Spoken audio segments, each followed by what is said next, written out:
அன்பு வாசகர்களுக்கு கதைகளோடு இணைவது உங்களுடன் நான். 2 அடுக்கு 3 அடுக்கு மாடிகளுடைய கட்டிடங்கள் நிறைந்த அந்த தெருவில் பெரிய உத்தியோகஸ்தர்கள், டாக்டர்கள், வக்கீல்கள் அனைவரும் வாழ்ந்து வந்தனர். அது மட்டுமில்லாமல் அநேகமாக ஒவ்வொரு வீட்டிற்கு பக்கத்திலும் சற்று தள்ளியோ நெருங்கியோ அமைந்துள்ள கொட்டகைகளில் மாடுகள், பசுக்கள் வசித்தன. சில கொட்டகைகள் கார்கள் இருந்தன. சேதன அசேதன பொருட்கள் யாவற்றிற்கும் இடம் கொடுத்த அந்த தெரு சிவப்பிக்கும் அவன் மகன் சோனையனுக்கும் இடம் தந்ததில் ஆச்சரியம் ஒன்றுமில்லை என்று சொல்லிவிட முடியுமா? முதலில் ஒவ்வொரு வீட்டு திண்ணையிலிருந்தும் அவளையும் அவள் குழந்தையும் விரட்டினார்கள். பிறகு அந்த ரிட்டையர்டு சப் ரிஜிஸ்டர் சுப்பையரின் மனைவியால் தயவின் பேரில் அவர்கள் வீட்டிற்கு பக்கத்தில் இருந்த மாட்டுக் கொட்டையில் இடம் பிடித்தாள் சிவப்பி. மழை என்றும் குளிரென்றும் இயற்கை தொடுக்கும் தாக்குதல்களுக்கு அரணாய் அமைந்தது அந்த கொட்டகை. தினசரி அந்த மாட்டு கொட்டகையை அவள் சுத்தம் செய்வாள்.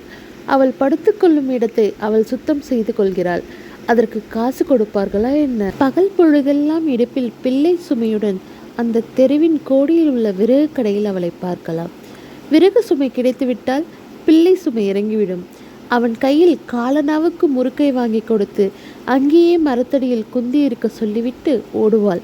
பிள்ளையை விட்டுவிட்டு போகும் துடிப்பில் சுமையுடன் ஓட்டமாய் ஓடி ஒரு நொடியில் திரும்புவாள். சோனையாவும் புத்திசாலித்தனமாய் அம்மா வரும் வழியை பார்த்தவாறே உட்கார்ந்திருப்பான். அதுவரை முறுக்கை கடிக்கவே மாட்டான்.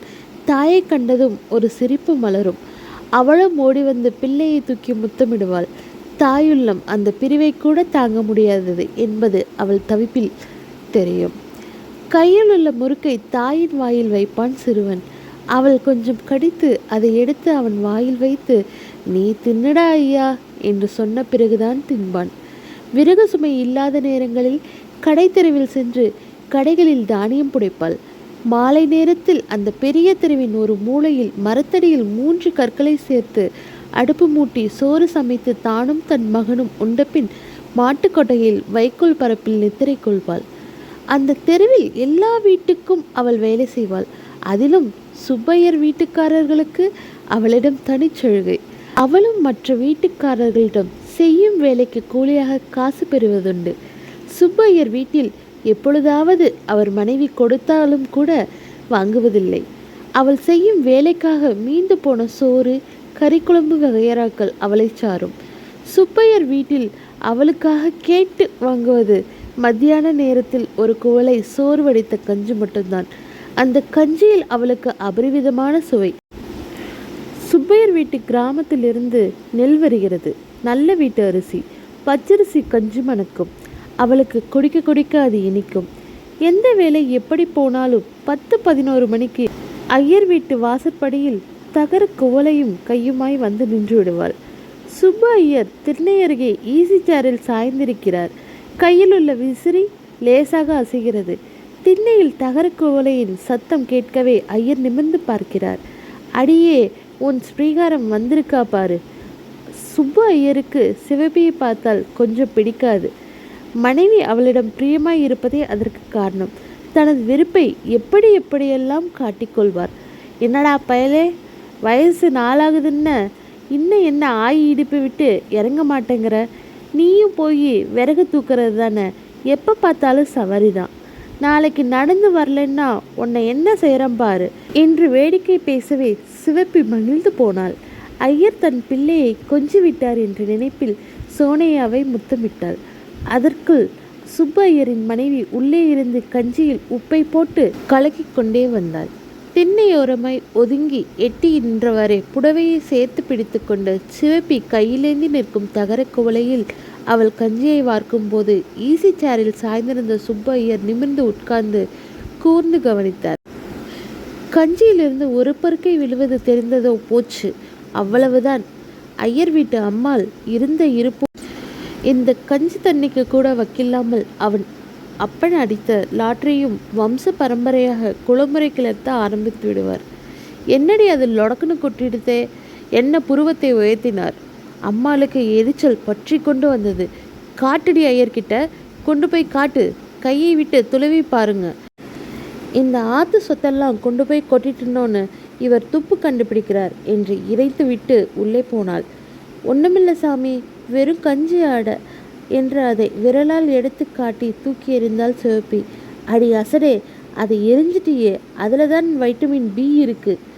எனக்கு அதொன்னும் வானாசாமி என்று கஞ்சி குவளையுடன் நகர்ந்தாள் சிவப்பி.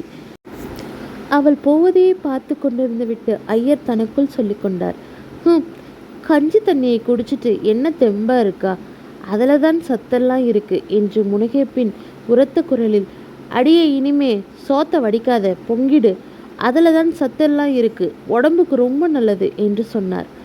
ஆமாம், இப்போ இருக்கிற சத்தே போகிறோம் என்று சலித்து கொண்டு உள்ளே போனாள் அம்மாள். அம்மாள் எத்தனை தடவைகள் சலித்து கொண்டாலும் ஐயருக்கு சிவப்பியை பார்த்த போதெல்லாம் லோகத்தில் இருக்கும் சத்தெல்லாம் தன் வீட்டு கஞ்சி தண்ணீரில் தான் இருப்பதாக தோன்றும். ராமநாதபுரம் ஜில்லாவிலிருந்து பஞ்சம் பிழைப்பதற்காக மதுரை வந்தவள் சிவப்பி. பெயரளவில் சிவப்பி, கரிய ஆகிருதி, ஆரோக்கியமும் திடமான உடற்கட்டுமுடைய அவள் பஞ்சத்தில் அடிப்பட்டு இந்த நகரத்திற்கு வந்தவள்தான் என்றாலும் இங்குள்ளவர்கள் கண்டு வியக்கும்படிதான் இருந்தது அவள் உடல் வனப்பு. செழிப்பாக இருக்கும் பூமியில் வளமாக வாழும் வாய்ப்பு கிட்டியிருந்தால் நிச்சயம் இவளால் முரம் கொண்டு புலியை விரட்டி இருக்க முடியும். ஆனால் இப்பொழுது முரம் கொண்டு தானியங்கள் புடைப்பது, கூலிக்கு விறகு சுமப்பதுமாய் உழைத்து தானும் கருப்பையா தேவனின் வாரிசாக திகழ்ந்து தன் சிரிப்பிலும் புன்னகையிலும் அவள் கணவனின் சாயல் காட்டி ஆறுதல் தரும் 4 வயது மகனான சோனையாவும் வயிறு வளர்ப்பதுதான் அந்த மரத்தின் உடல் வலுப்புரியும் மகத்தான சாதனை. இடுப்பு குழந்தையும் தாயுமாய் அவளை இங்கே விட்டுவிட்டு ஏதாவது வேலை தேடி வருவதாக சொல்லி வடக்கு சீமைக்கு போன அவள் புருஷன் கருப்பையா தேவனின் முக தரிசனம் 6 மாசமாகியும் கிடைக்கவில்லை. அன்று ஐயர் அவர்களுக்கு பிறந்த தின வைபவம். வீட்டில் விசேஷமானதால் விருந்தினர்களும் வந்திருந்தனர். வந்தவர்களுக்கெல்லாம் பந்தி நடந்ததால் சிவப்பி கஞ்சிக்காக காத்திருக்க வேண்டியிருந்தது. பிள்ளை பசியால் துடித்தான். அவனுக்கு பராகு காட்டி பேசி சிரித்து விளையாடியவரே கொட்டகையின் ஓரத்தில் இருந்த மரநிலையில் குந்தியிருந்தாள் சிவப்பி. ஓய்யா எங்களே என்று மகனின் முகவாயை பிடித்து கொஞ்சினாள் சிவப்பி. ஐயா, ஓ போய்த்தாரு, எப்பலே வரும் உங்க ஐயா என்றதும் அவன் அவள் மடியிலிருந்து இறங்கி நடந்து தெருவில் போய் நின்று 2 பக்கமும் மாறி மாறி பார்த்து விட்டு வந்தான். ஆத்தா, ஐயா என்று 2 கைகளையும் விரித்தான். அவன் முகத்தில் ஏமாற்றமும் சோர்வும் படர்ந்திருந்தது. ஐயா நாளைக்கு வந்துடும், வரப்போகிற உனக்கு முட்டாயி, முறுக்கு, புதுச்சட்டை எல்லாம் கொண்டாந்து கொடுத்து அப்புறம் நம்ம ஊருக்கு போய் நம்ம வீட்டில் இருக்கலாம் என்று கூறும்போது அவள் குரல் தழுதழுத்தது. கண்களில் நீர் துளித்தது. மகனின் முகத்தில் முத்தமும் கொடுக்கும்போது அவன் முகத்திலேயே கண்ணீரை துடைத்து கொண்டாள். இந்த சமயத்தில் ஐயர் வீட்டு வாசலில் இலை வந்து விழும் சத்தம் கேட்டது. ஆத்தா, கஞ்சி கஞ்சி என்று குழந்தை பறந்தான். மகனை தூக்கி இடுப்பில் வைத்து கொண்டு கையில் தகர குவளையுடன் போய் நின்றாள் சிவப்பி. சுப்பு ஐயர் அப்போதுதான் சாப்பிட்டு முடிந்து திண்ணை அருகே ஈசி சேரில் வந்து சாய்ந்து ஏப்பமிட்டார். என்ன சிவப்பி, இன்னைக்கு விசேஷங்களா சாமி? அவள் சாதாரணமாய் உபச்சாரத்திற்குத்தான் கேட்டு வைத்தாள். என்னத்த விசேஷம்போ, ஊர்லேருந்து பொண்ணு வந்திருக்காளன்னா அதுதான் என்று சிரித்தார். இவளுக்கு ஏதாவது தர வேண்டி இருக்குமோ என்ற பயத்தில் பூசி மழுப்பினார் ஐயர். உள்ளே இருந்து அம்மாளின் குரல் மட்டும் கேட்டது. யாரது, சேப்பியா? ஆமாங்க சித்த, சந்து வழியாக கொல்லப்புற வாயேண்டி, ஒன்னத்தை தான் நினச்சிட்டே இருந்தேன். தொட்டியில் 2 வாளி ஜலம் சேர்ந்து நிரப்பு. சாப்பிட்டவாளுக்கு கையெலம்ப கூட ஜலம் இல்லை, சீக்கிரம் வா என்று அம்மாளின் குரல் ஒடித்ததும் இடுப்பிலிருந்து குழந்தையுடன் உள்ளே போகும் சிவப்பியை பார்த்து, இடுப்பை விட்டு இறங்காம உசரியே வாங்குறதே, சனி அத்தை இறக்கி விட்டுட்டு போ என்றார் ஐயர். குழந்தையை இறக்கி மரநிலையில் உட்கார வைத்து, ஆத்தா போய் கொஞ்சம் தண்ணி இறைச்சி ஊற்றிட்டு வர, அழுவாமல் குந்தி இருக்கே ஐயா என்று அவனை முத்தம் கொஞ்சினாள் சிவப்பி. சரி என்று சமர்த்தாக தரையில் சம்மணம் கட்டி உட்கார்ந்து கொண்டான் சிறுவன். சந்து பக்கம் போகும்போது சிவப்பி திரும்பி திரும்பி தன் மகனை பார்த்து சிரித்து கொண்டே சென்றாள். அவனும் சிரித்துவாரே உட்கார்ந்திருந்தான். பையன் அழாமல் அடம் பிடிக்காமல் இருந்ததில் ஐயருக்கு கொஞ்சம் ஏமாற்றம், ஆத்திரம் என்று கூட சொல்லலாம். உள்ளே இருந்து ஆரோகான அவரோகண கதிகளிலெல்லாம் குரலை முழக்கி கொண்டு வந்தான் அவர் மகள் வயிற்று பேரன். அவனுக்கும் வயது 4 தான் இருக்கும். 4 விரலையும் வாய்க்குள் திணித்தவாறு சினுங்கிக் கொண்டே அவர் அருகே வந்தான் பேரன். ஏண்டா கண்ணை அலற, இப்படி வா, மடியில வந்து தாச்சுக்கோ என்று பேரனை அழைத்தார். மாட்டேன் போ அம்மா என்று வாயை பிளந்து கொண்டு அழ ஆரம்பித்தான் குழந்தை. அம்மா சாப்பிட்றாடா கண்ணா, சாப்பிட்டு வந்து உன்னதானே தூக்கிண்டு வா, சமத்த தானே, அதோ பாரு அந்த பையனை, அவள் அம்மாவும் எங்கேயோ போய்தான் இருக்கா, உன்ன மாதிரி அவன் அலறானா என்று சோனையாவை காட்டினார் ஐயர். சோனையா கையை தட்டி கொண்டு ஐயரின் பேரனை பார்த்து சிரித்தான். அவனோ காலை உதைத்து கொண்டு அழுதான். தனது பேரனுக்கு அவனை வேடிக்கை காட்டப் போய் தன் பேரன் அவனுக்கு வேடிக்கையாகி போனானே என்று ஆத்திரம் ஐயருக்கு. ஏண்டா சிரிக்கிற, அப்படியே போட்டேனா என்று விளையாட்டாய் கண்டித்து தம் எரிச்சலை தீர்த்து கொண்டார் ஐயர். அந்த பையன்தான் அஷடு, அவனை நன்னா அடிப்போமா? அவர் பேச்சை காதில் வாங்கி கொள்ளாமல் கத்தினான் பேரன். இதைவிட அஷடு லோகத்தில் உண்டோ, நானும் உதைக்கணும் என்று கருவிக்கொண்டே ஐயரின் மகள் எச்சில் இலையுடன் தெருப்பக்கம் வந்தாள். இலையை போட்டு கையை கழுவிய பின், சனியனே, கத்தி பிராணனை தொலைக்காதே என்று பல்லை கடித்து கொண்டு வந்து மகனை தூக்கி கொண்டாள். என்னடி பொண்ணே, ஒன்றும் சாப்பிடாம இலையை கொண்டு வந்து எரிஞ்சிருக்க, எல்லாம் அப்படியே இருக்கு, ஜாங்கிரி கூடனா அப்படியே கிடக்கு, இப்படி வேஸ்ட் பண்ணுவாளனா என்று அரற்றினார் ஐயர். இந்த சனியனை என்ன சாப்பிட விட்டாதானே, சரி அவனை கத்தாத விடு, அவனுக்கு ஒரு ஜாங்கிரி கொடு என்று சொல்லிவிட்டு சோனையாவை பார்த்தார். ஏண்டா பயலே, நோக்கு ஜாங்கிரி வேணுமா என்று கண்களை சிமிட்டிக் கொண்டே. பையனுக்கு புரியவில்லை. மிட்டாயிடா, மிட்டாய் வேணுமா? மிட்டாய் என்றதும் பையனுக்கு புரிந்து விட்டது. சந்தோஷத்துடன் தலையை ஆட்டிக்கொண்டு எழுந்து வந்தான். அதோ அதான் மிட்டாயிடா, எடுத்து தின்னுப்பாரு, இனிக்கும் என்று நாக்கை சப்பு கொட்டி ஆசை மூட்டி எச்சிலையை காட்டினார் ஐயர். சோனையா தனது பிஞ்சு கரங்களால் எச்சிலில் கிடக்கும் துண்டு ஜாங்கிரியை எடுத்து வாயில் வைத்து சுவைத்தான். ஏழை ஏழை, கீழே போடு, கீழே தூ என்று கூவியவாறே சந்திலிருந்து ஓடி வந்த சிவப்பி அவன் கையில் இருந்த ஜாங்கிரியை தட்டிவிட்டாள். துப்புல துப்பு, அவன் தலையில் நறுக்கென்று குட்டினாள். சோனையா அழுதான். அவன் பிளந்த வாய்க்குள் விரலை விட்டு அந்த ஜாங்கிரி துண்டை வலித்து எறிந்தாள். நான் எலும்பு முறைச்சி கஞ்சியை ஊத்துற, எச்ச பொறுக்கிறியே என்று முதுகில் அறைந்தாள்.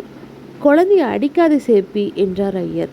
இல்லை சாமி, நாங்கள் இல்லாத ஏழைங்க, இப்பவே கண்டிக்காட்டி நாளைக்கு எச்சிகளை பொறுக்கியாவே ஆயிடுவான் என்று சொல்லிவிட்டு இடுப்பில் இருக்கும் சோனையாவின் முகத்தை துடைத்து, இனிமே எச்சிலெல்லாம் எடுக்காதே என்று சமாதானமாய் கேட்டாள்.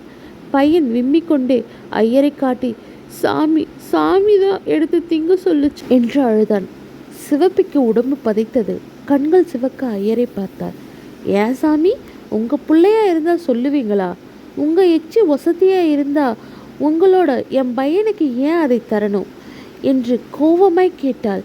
என்னடி அது சத்தம் என்று கேட்டுக்கொண்டே பாத்திரத்தில் கஞ்சி கொண்டு வந்தாள் வீட்டு அம்மாள். நீயே பாருமா, என் மூட்டு பிள்ளைக்கு எச்சிலை திங்க பழக்கி கொடுத்துருக்காருமா சாமி என்று கண்களை துடைத்து கொண்டாள் சிவப்பி. நான் என்ன பண்ணுவேண்டி, இன்னைக்கு ஒரு பச்சை குழந்தை, உன் குழந்தையை நீ அடிக்கிற, நான் என்ன பண்ணுறது சொல்லு? ஏண்டி சேப்பி, நான் தான் அவனை எடுத்து திங்க சொன்னேன்னு சொல்கிறியே, நான் சொன்னதை நீ கண்டையா என்று எழுந்து வந்தார் ஐயர். என் மவன் வரவனுக்கு பிறந்தவன், பொய் சொல்ல மாட்டான் சாமி, ஆக்ரோஷத்தோடு இறைந்தாள் சிவப்பி. ஐயர் அசந்து போனார். ஆமாம் சொன்னேன்னு தான் வச்சுக்கோய, எங்கள் வீட்டு கஞ்சியை தினம் குடிக்கிறிய, அது மட்டும் எச்சில் இல்லையா? அதுவும் எச்சில் தான், தெரிஞ்சுக்கோ என்று பதிலுக்கு இறைந்தார் ஐயர். இந்தாங்க சாமி, உங்கள் எச்சி கஞ்சி நீங்களே தான் குடிச்சுக்கோங்க, இந்த எச்சில் எனக்கு வேணாம் என்று தகர குவளையை தடாலென சாய்த்துவிட்டு மகனை தூக்கி இடுப்பில் பொத்திடவு இருத்தி கொண்டு வேகமாய் நடந்தாள் சிவப்பி. இதையெல்லாம் பார்த்து கொண்டிருந்த மனம் பொறுக்காமல், எல்லாம் என் கர்மம் என் கர்மம் என்று தலையில் அடித்து கொண்டு உள்ளே போனாள் ஐயரின் மனைவி.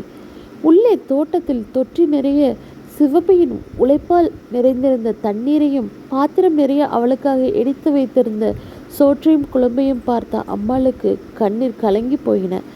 அடியே பாத்தியா, நான் பார்த்து கஞ்சியை குடிச்சு வந்த கொழுப்புடி, இனிமே அவளுக்கு கஞ்சி ஊற்றப்படாது சொல்லிட்டேன், நாளையிலிருந்து சாத்த வடிக்காத, பொங்கிடு, அதிலே தான் சத்து இருக்கு என்ற ஐயரின் வழக்கமான பல்லவி திண்ணையிலிருந்து சற்று கண்டிப்பான குரலில் ஒலித்தது. மறுநாள் ஐயர் வீட்டில் சோற்றை வடித்தார்களோ பொங்கினார்களோ, ஆனால் வழக்கமாக கஞ்சி வாங்க வரும் சிவப்பியை மட்டும் மறுநாள் என்ன, அதன் பிறகு ஒரு நாளும் அந்த தெருவில் காணவில்லை. என்னதான் நாகரிகம் மேம்பட்டு வளர்ந்துட்டு இருந்தாலும் ஒரு சில இடங்களில் ஒரு சில மனிதர்கள் இப்படி தான் இருக்க செய்கிறாங்க. கதையினோட ஓட்டத்தில் ஆசிரியர் எவ்வளோ அழகாக சமுதாய ஏற்றத்தாழ்வுகள் எப்படி இருக்குது அப்படிங்கிறதையும் சிவப்பியோட தாய்மை உள்ளதையும் கதையில் ஒரு சேர சொல்லியிருக்காரு. இந்த கதை எனக்கு படித்ததில் பிடித்திருந்ததுனால உங்களோட பகிர்ந்துக்கிட்டேன். இந்த மாதிரி கதைகளை கேட்க என்னோடய சேனலை சப்ஸ்கிரைப் பண்ணிக்கோங்க. நன்றி, வணக்கம்.